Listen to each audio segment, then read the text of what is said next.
Good morning. Welcome to Family Fun in the Kitchen. My name is Megan Sweet, and I'm the nutrition educator for Greater Newark Conservancy. And I want to thank anyone who's able to tune in live today. I don't think anybody's watching yet, but if you're able to join with me and cook along with me, like we do every month, that will be great. And I want to thank anyone who's tuning in later after the fact, because this is being recorded. This will be on our Facebook page and ultimately on our website. So if you're watching this later, thank you for watching. And you can comment on the video at any time, even if you make the recipe later, and send us pictures and interact with us that way. So today's recipe, as you may know if you follow us on social media, we are going to be making salsa. And I picked salsa for a few reasons. So we're not actually cooking today. You might notice if you've tuned in before, I'm normally in the kitchen. Today I'm just at my dining room table because this is a raw recipe. We don't actually have to cook anything, even though it is a little bit cooler out today, so you probably don't mind turning on the oven. But this is just going to be a really simple, raw recipe. It's mostly just chopping. But I wanted to do salsa for a few reasons. Salsa uses a lot of ingredients that are in season right now, kind of using up the end of summer bounty, whether you have a garden or if you don't, if you go to the farmer's market. And some of you may know that this week was Newark's citywide garden tour.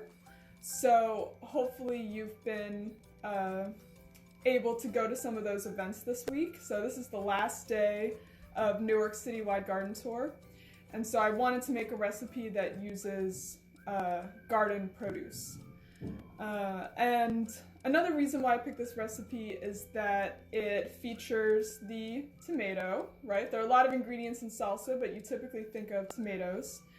And tomatoes are September's Jersey Fresh Farm to School Jersey Tastes of the Month. So September is tomato month. So I wanted to pick a recipe that features the tomato, which is one of my favorite foods. Now, of course, there are a lot of other things you can make with tomatoes, so feel free to put that in the comments. What else do you like to make with tomatoes?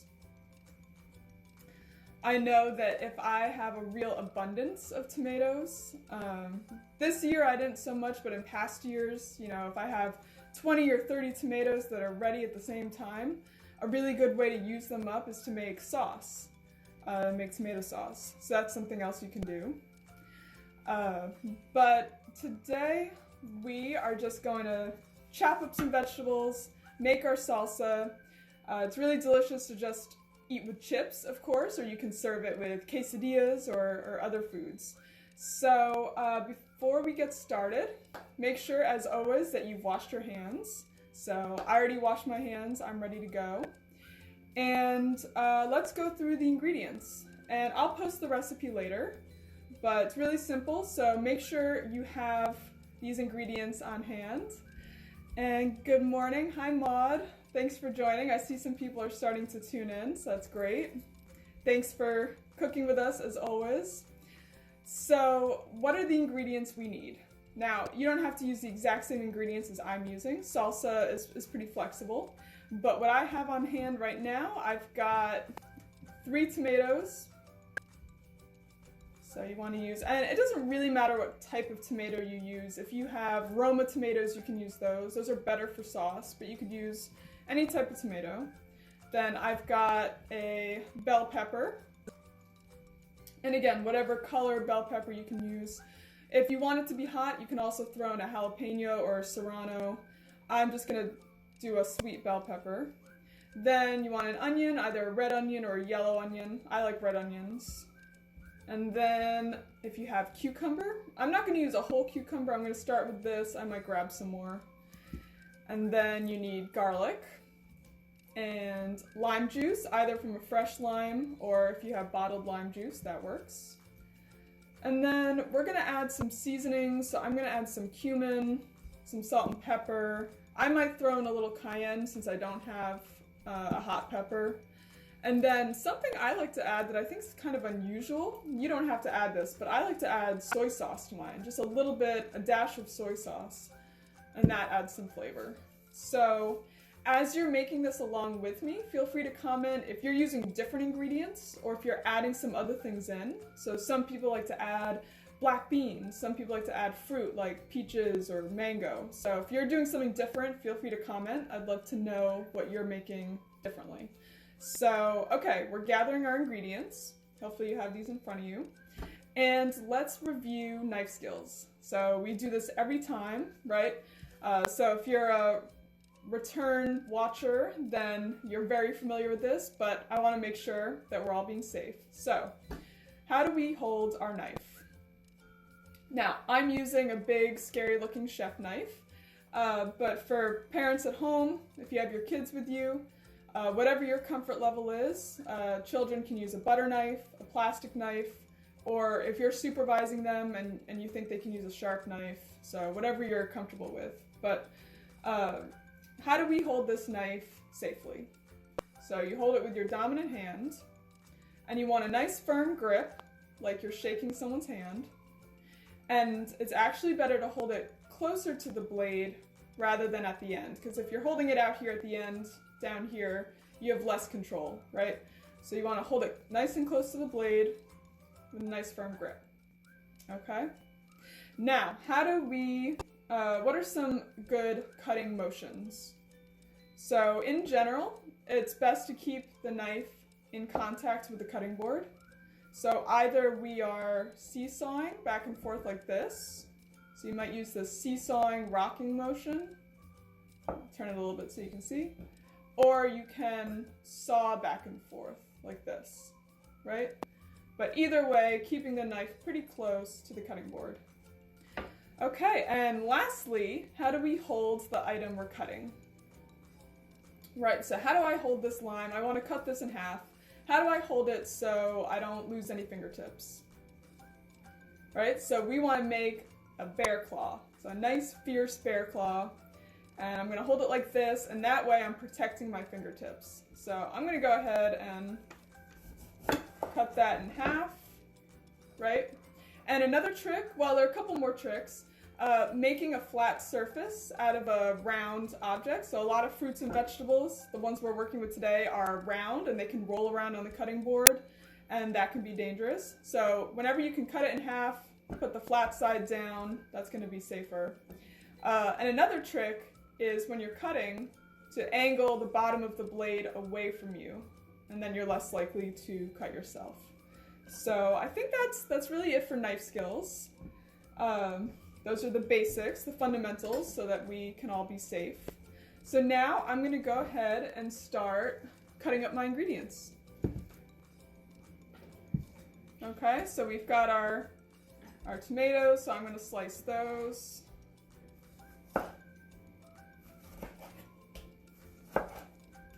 So this is going to make a nice chunky salsa, right? Not like the smooth, saucy salsa you might sometimes get from the grocery store. So it's kind of like a pico de gallo. Now, tomatoes are maybe one of the more difficult things to cut, especially if they're really juicy. They can get juice splattered everywhere, so that's something to be careful of as well. So as I cut up my vegetables, there are certain parts that I don't need to use. So what I'm going to do, for example, with the top of this tomato, where the stem was, so I'm not going to add that stem in, so I have my little baby kitchen compost here. So I'm going to compost the bits that I am not going to put into my salsa.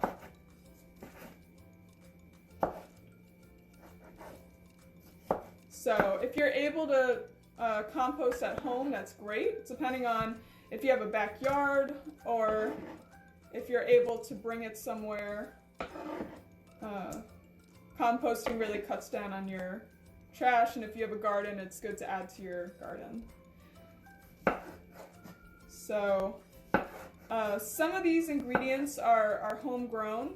For example, I love how the inside of this tomato looks, right? So homegrown tomatoes, they taste better. You can get cool varieties, heirloom varieties, that you just don't find at the grocery store. So that's another reason to grow these things at home. Which, if you've been participating in the citywide garden tour this week, you've probably been learning more about gardening, and I'm sure you're already aware that tomatoes are really easy to grow at home. And even if you don't have a backyard, if you just have pots, you can grow them in pots. So, at the very least, that's a fun thing to grow. Alright, so now I'm adding my red and yellow stripy tomato in the bowl. And now I've got my yellow tomato, and it's got a bruise on it, but that's okay. I'm just going to cut that part off and compost it. So it's okay if they're not perfect.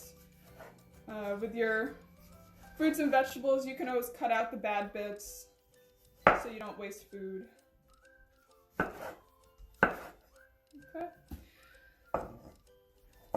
And then I don't think I mentioned yet, the final reason I chose this recipe, again, if you've been watching these for the past few months, you know that I also like to choose a recipe that has nutrients that help us fight lead, because that's another one of our programs, is we have a lead-safe early care program.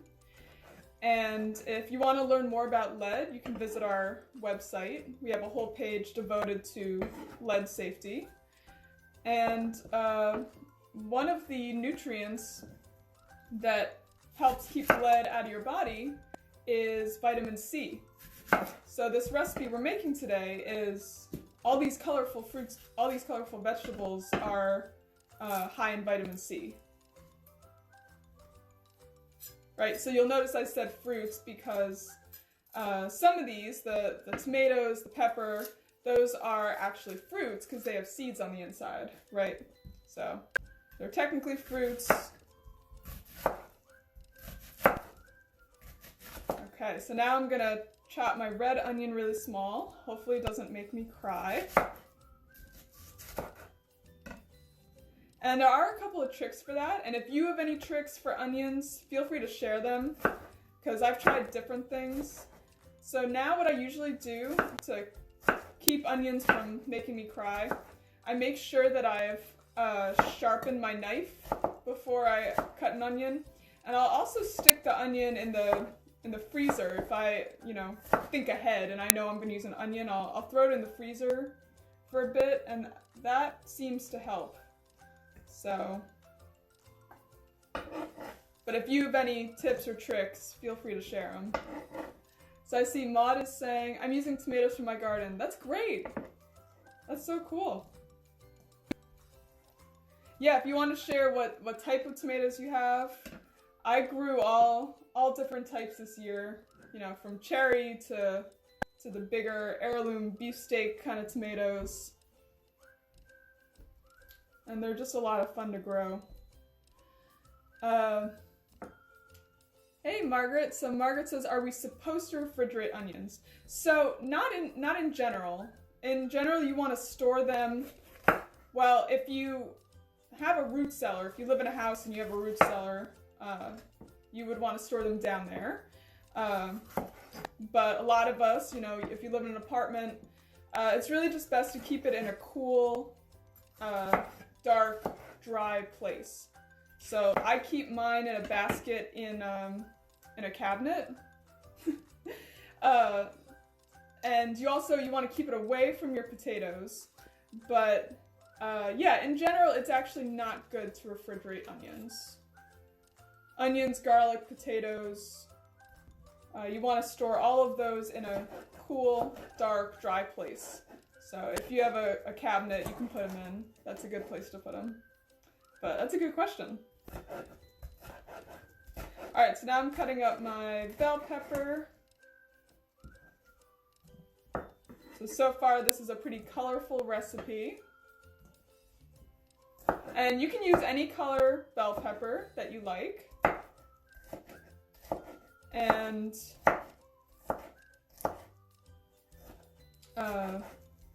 actually, I like using green because I already have the red tomatoes and the kind of purpley red onions, so the green adds some more color contrast as well.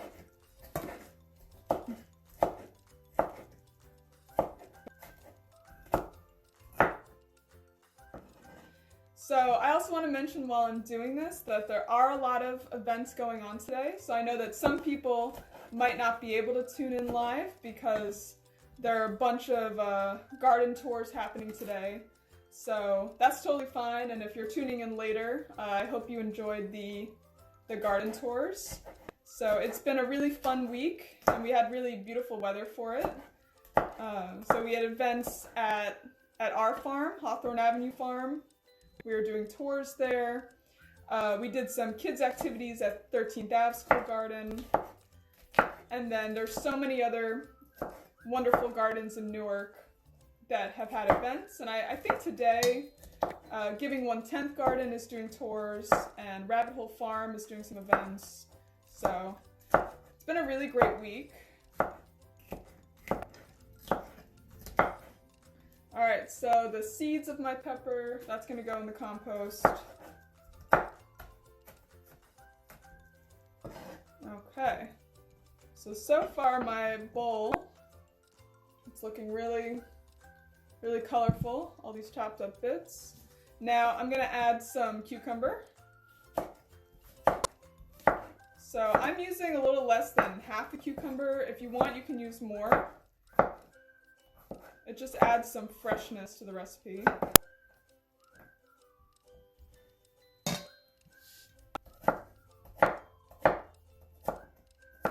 So as you can see, this whole recipe is basically just chopping.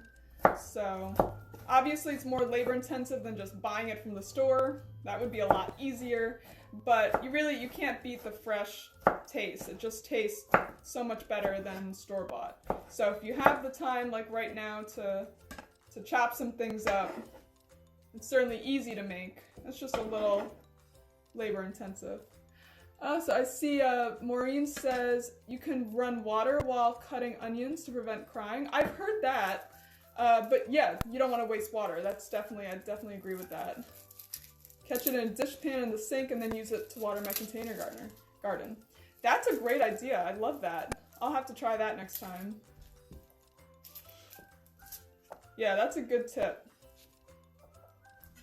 Yeah, I'm not really crying from this onion.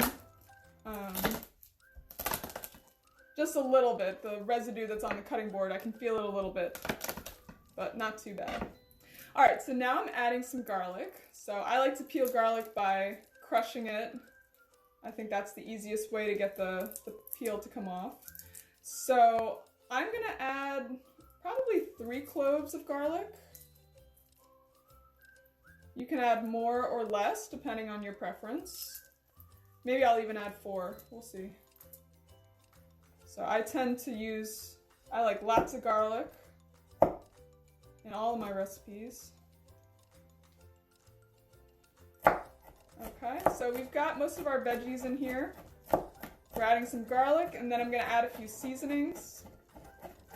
And then that's basically it.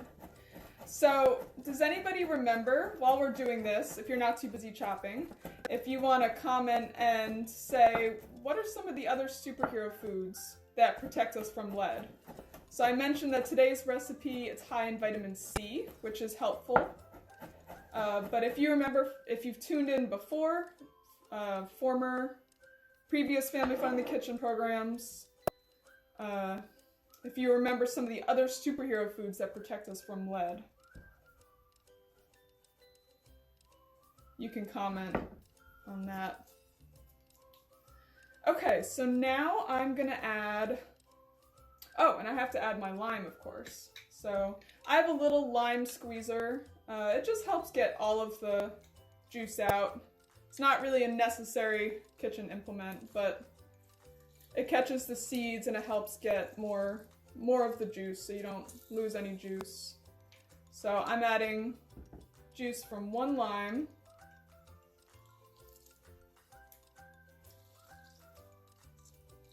And again, you can use more or less. depending on how much you're making. Okay, and now I'm just gonna add some seasonings. So I'm not gonna measure it, but I'm gonna sprinkle in some salt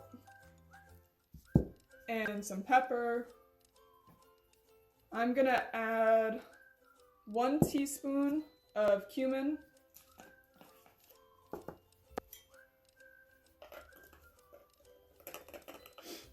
Okay, so I'm gonna sprinkle in a teaspoon of cumin.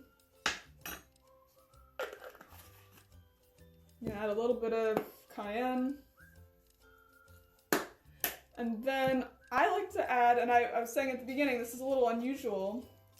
Oh, so Maud's gonna add kale. That's a good idea. Yeah, sometimes I add kale.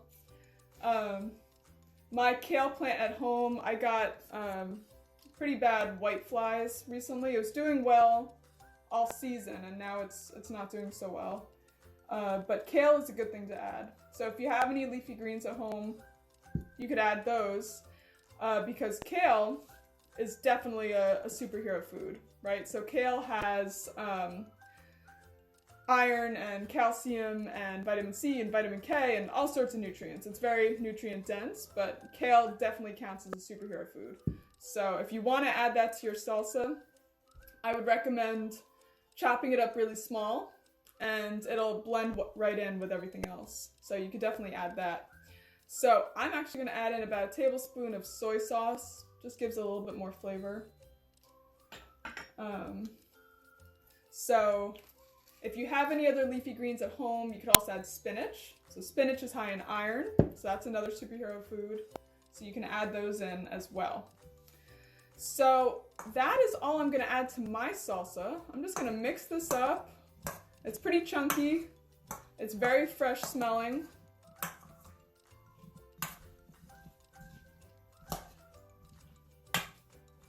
And I'm just going to eat this with chips probably, but you can also serve it with other things. So if you make quesadillas, you can add it to your quesadillas. You could add it to eggs. You could add it to all sorts of things. So if you want to comment below, if you made this along with me, feel free to share a picture with us, right? You can tag Greater Newark Conservancy. If you add anything different to it, I'd love to know, like if you make it a fruit salsa, if you add peaches, let me know how that turns out. And feel free to share what you're eating it with. So this is my final product. Just a very chunky, colorful salsa. Smells really good and fresh. I'm excited to try it. And I'll just wrap up by saying that next week is Jersey Fresh Farm to School Week. So there are going to be a lot of events where you can show your Jersey pride if you garden at home. We'll be posting stuff throughout the week as well. And if you have any questions, feel free to post them in the comments and I'll respond to them. And otherwise, enjoy your salsa. Enjoy this beautiful weekend. Thank you for tuning in. I hope you'll tune in next time. And remember that you can always visit our website, citybloom.org, for more information about our farm stand or our lead program. You can also follow us on Instagram, Facebook for all of our updates. So I see Maud says, I'm adding beans and mango to mine. That sounds really good. So if you add beans, you're bulking it up, you're adding protein, and beans are another superhero food, right? Because they're high in iron. So that's a great thing to add. And mango, that sounds delicious. If I had a mango, I would add that too. So enjoy your salsa, and thanks for cooking with me today. And enjoy the rest of your weekend. Bye, everybody.